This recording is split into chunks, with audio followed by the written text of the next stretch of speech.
Pour cette recette, il vous faudra 260 g de fraises. Puis retirez la queue de chaque fraise.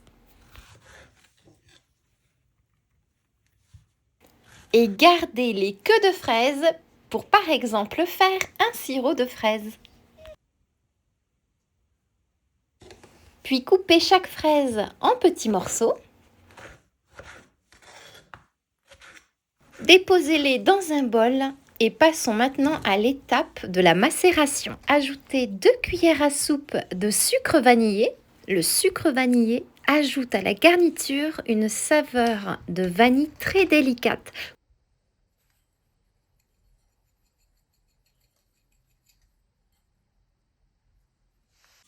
Et ajoutez 3 cuillères à soupe de vin rouge de votre choix.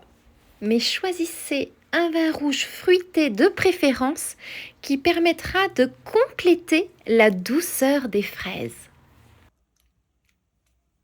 Puis laissez macérer le tout pendant environ 15 à 20 minutes.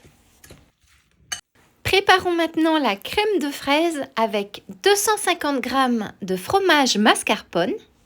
Vous pouvez bien évidemment utiliser par exemple un yaourt grec, mais sachez que le mascarpone conserve bien sa forme à la cuisson, contrairement au yaourt grec.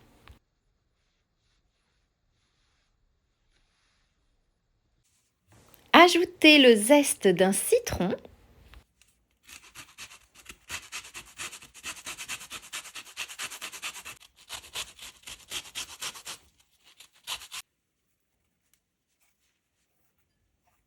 Et le jus d'un demi-citron.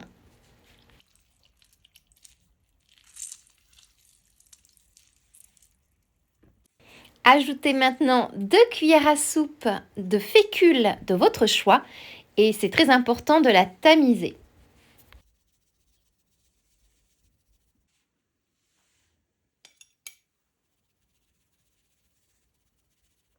Ajoutez 1 cuillère à soupe d'extrait de vanille ou alors d'extrait d'amande et ajoutez 3 cuillères à soupe de sucre vanillé.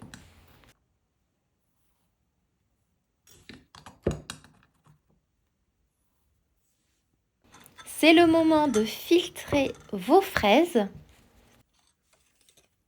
Elles ont rendu beaucoup de leur jus.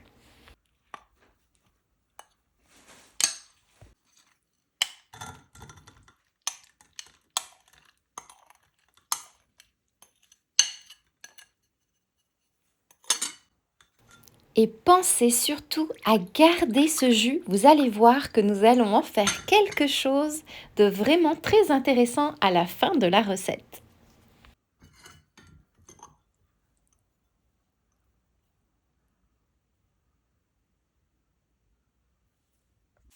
Ajoutez les fraises au fromage mascarpone et mélangez le tout. Il s'agit vraiment d'une garniture sucrée très simple. Et selon vos goûts, vous pouvez par exemple ajouter des épices comme la cannelle, la cardamome ou de l'anis étoilé par exemple. On pourrait même y ajouter un peu de menthe fraîche et hachée. Mais sincèrement, plus simple c'est et meilleur c'est, puisque le but ultime ici est de conserver le goût des fraises.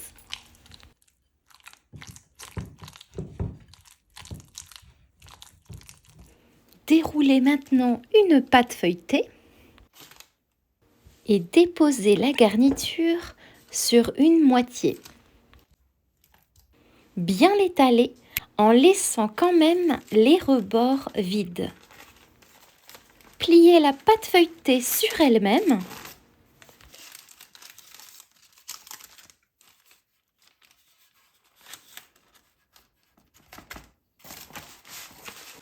Et scellez les bords de votre pâte feuilletée à l'aide d'une fourchette.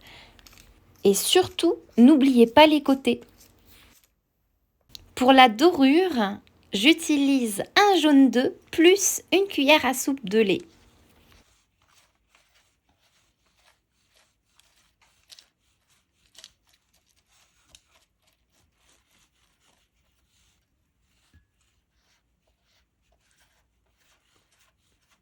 Puis avec le dos d'un couteau, faites des entailles sur toute la longueur. Il faut percer la première couche de la pâte feuilletée. Cela permettra à une partie de la vapeur de s'échapper pour éviter que votre pâte feuilletée ne soit détrempée. Puis décorez toute la surface avec quelques petites amandes effilées. Je précise que mes amandes effilées ont été légèrement torréfiées pour rehausser leur saveur. Et cuire au four préchauffé à 180 degrés pendant environ 25 minutes. Laissez refroidir, puis saupoudrer de sucre glace pour ajouter une petite touche magique. Coupez cette délicieuse pâtisserie en tranches. C'est pour cela qu'il faut bien la laisser refroidir, le temps de laisser à la crème de se compacter légèrement à l'intérieur. Je vous assure que sur une table, ça fait son effet. Et comme vous vous en doutez, les variations sont possibles. Vous pouvez par exemple remplacer les fraises par des framboises ou bien des myrtilles ou encore des pêches. Faites-vous plaisir. Vous pouvez manger ces tranches de fraises au citron avec par exemple une boule de glace à la vanille maison ou bien avec une crème fouettée maison pour une touche bien gourmande. Et si on souhaite un peu plus de fraîcheur, n'hésitez pas à l'accompagner d'un sorbet au citron.